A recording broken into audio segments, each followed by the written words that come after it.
السلام عليكم ورحمة الله تعالى وبركاته.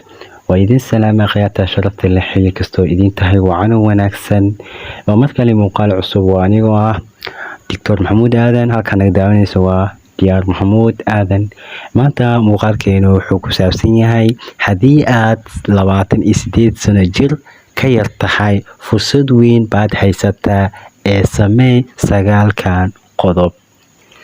run ahaantii da'da u dhaxaysa 21 ilaa 18 sano waa cimriga ugu muhiimsan da'da qofka, waayo sanadahan saameyn ugu badan ay qofku ku yeeshaan xagga kobcinta maskaxda, koridda maskaxda ama muuqaal ahaan qofka inuu koro. waxaase barbar socda sidoo kale isbedelo nololeed. waxaa jira hormoono xilligan ku yimaado kuwaasi oo keeni kara mashquul iyo xaalado nafsi ah. sidaasi awgeed inta badan qofka maba ogaado muddada ay ku dhaafayaan sanadahan. maqaal lagu baahiyey shirkadda Carabiga Post ayaa talooyin siisay dhalinyarada ku dhex jirta da'dan. waxa aanu ugu digaynaa inay daymo la'aadaan arrimahan, yacni ay u fiirsadaan daymo la'aan ay fiiro gaar ah aysan u yeelan waayaan ayaan ugu digaynaa dhalinta.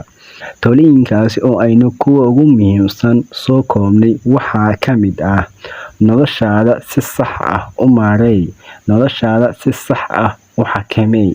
noloshu sideedaba waa waqti, caafimaad iyo maal. noloshu saddexdaas ay ka kooban tahay. marka dhalinyaro aan nahnay waxaan haysanaa waqti iyo caafimaad, laakiinse meesha waxaa ka maqan maal ama hanti. da'dan marka aad ku jirto ku dadaal in aad labada horeyso aad ku dadaasho, micnaha aad yeelato, adiga oo aanan ku mashquulin lacag iyo ka fikirka adduun helista. xitaa shaqo in aad hesho, ha ku lumin waqtigaaga, waayo way adag tahay in saddexdan arrimood aad mar wada hesho.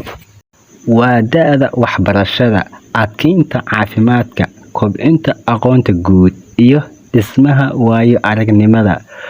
ku fara adeeg labada hore aan kuu soo sheegay, waqtiga iyo caafimaadka, una diyaargarow waqti uu maalku imaan doono, laakiin labadan midkood meesha ka bixi doonto.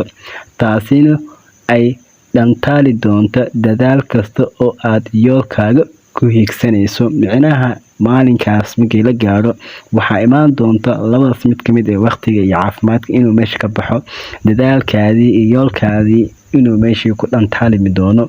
waayo waxaad waqti u waan doontaa familkaadii, asxaabtaadii. waxaa laga yaabaa hataa nafsadaada inaad waqti u waysid mashquul awgiisa. talada labaad, wax aqrisi. waa da'da qofka naftiisa ku tababari karo dhaqanka uu rabo. caadayso wax aqriska, xitaa haddii ay noqonayso in aad ugu yaraan 2 ilaa 10 bog aad akhriso maalintii. wax aqrisku waxaa laga helaa anshax wanaag, maskax furnaan aan xuduud lahayn, hab fikir oo toosa, garaad oo kobco, iyo in aad hesho xog aad u badan oo noloshaada jihaysa. waxaa kasii muhiimsan in aqrisku uu kordhiyo kalsoonida naftaada. aqrisku waxa uu u baahdaa la qabsi, sidaasi awgeed bilowgu waa uu dhib bataa. waxa aad taasi kaga gudbi kartaa in aad waqti gaar ah u sameyso wax akhriska. markasta oo aad firaaqo hesho akhri, markasta oo aad firaaqo hesho iyo meel kasta oo aad joogto. ugu dambeyn, caado ayaa uu ku noqon doonaa wax akhrisku. talada saddexaad, dhegeyso. waqti fiican geli dhegeysiga iyo daawashada filimada dokumentariga ah oo loo yaqaano ee ka waramayo cilmiga, taariikhda ama waxbarashada. sida oo kale dhegeyso khudbadaha iyo doodaha la xiriira mowduucyada arrimaha aynu xusnay la xiriira. yacni waxaa ka mid ah arrimahan soo xusnay, cilmiga, taariikhda ama waxbarashada. markii doodaha laga sameynayo dhegeyso. sidoo kale arrimaha bulshadana markii la falaqeynayo oo la gorfeynayo iyadan dhegeyso.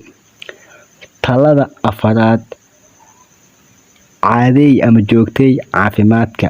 da'dan 28 sano jirka ka yar inta da'daas ka yar 28 sano waa marka ugu fiican ee uu qofku jidh ahaan iyo maskax ahaanba la qabsado waxyaabaha noloshiisa aan ka hadhin.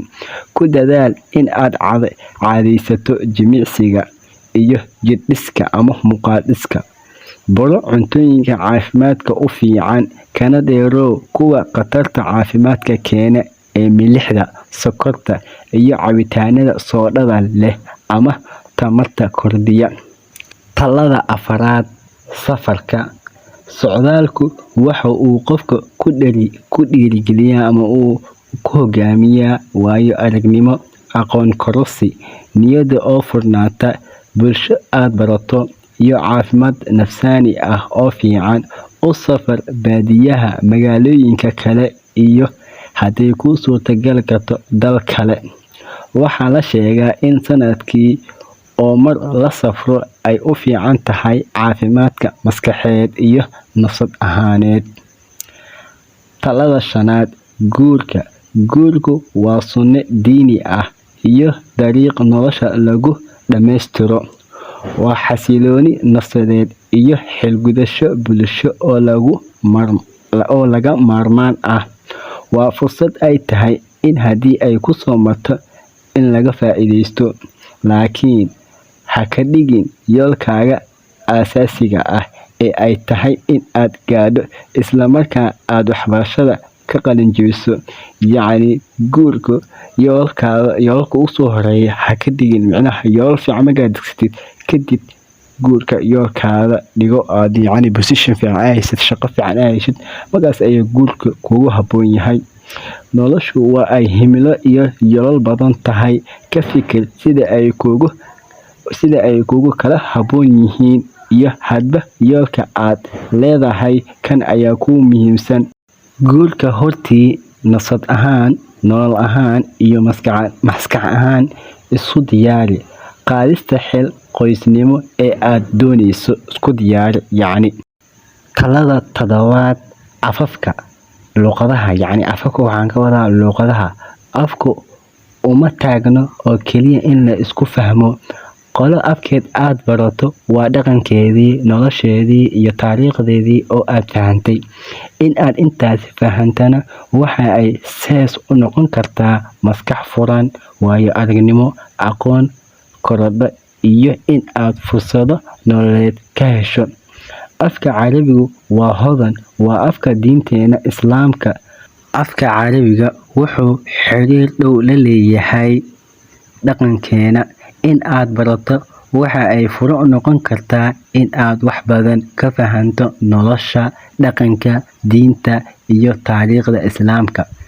Afafka ayaan ku guda jirnaa. Afka Ingiriisku waxa uu ku sii siqayaa in uu noqdo cilmi sidiisa u madax bannaan.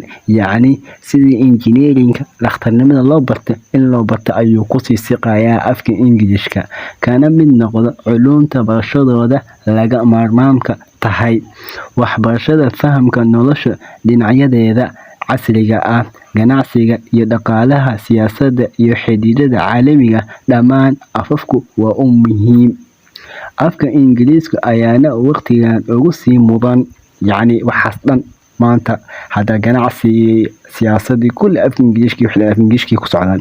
Afafka muhiimka ah waxaa ku kala lunsan aqoon iyo waayo-aragnimo badan. Baro inta aad ka baran karto afafka kala duwan. Inta uu qofku ka yaryahay da'da 28 sano jir waa waqtiga ugu fiican ee maskaxdu u biseshahay la qabsiga barashada afafka. Ku dadaal in aad afafka qalaad wax ka barato, gaar ahaan kuwooda caalamiga ah sida luqadda Ingiriiska oo kale. Qodobka 8. Waqtigaaga maareey. Waqtigaaga u qaybi cibaado, shaqo, nasasho ama dhexgal bulsho, iyo waqti aad ugu tabarucdo wanaagga iyo samafalka diinta, dadka, iyo nafsad ahaantaada. Waqti kasta oo aad qaadanayso dhib iyo dheef qofka midka uu leeyahay ka fikir, xisaabta ku darso, yacni weligaa waqtiga ha ku luminin hawl aadan hubin dhibteeda iyo dheefteeda midka kuu roon. Qodobka 9aad ee u dambeeyo, yacni talada 9aad ee u dambeyso, saaxiib fiican dooro. Saaxiibku waa muraayadda ugu fiican ee aad naftaada ka dhex arki karto, ummadda kalena ka dhex daawanayso. Haddii aad rabtid qof inaad baratid, saaxiibkiisa ayaa la fiiriyaa. Saaxiibkiisa wuxuu yahay asana wuu yahay. waa maciinkaaga saaxiibkaaga maalintaada murugada, waa maciinkaaga maalinta farxadaada, waa wehelkaada maalinta farxadaada. Da-da u dhaxaysa 17 sano jirka ilaa iyo 25 jirka waa waqtiga ugu fiican ee aad saaxiib xumaad samaysan karto. Raadso saaxiib guusha jecel, maskax furan, aqoon kororsiga u darban waxaa laga wadaa u nugul, jecel wanaagga kugu dhiirigeliya, xumaha gacanta kaa qabta. Saaxiib hankiisu fog yahay, garanayo in aadan u kala maarmaynin horumarinta nolosha aad hiigsanaysaan, garanaya nolosha aad hiigsanaysaan inaad rumaysiin. Saaxiib noocaas la dooro. Waxaa qoraalkani diyaariyay Kamaal Marjaan, anigoo ah Dr. Maxamuud ayaa idin soo jeediyey. Waa ku mahadsantihiin daawashada muuqaalka. Fadlan haddii channelka cusub tahay subscribe inoo saar, muuqaalka like inoo saar. Waxaa inoo balan video. Wassalaamu calaykum.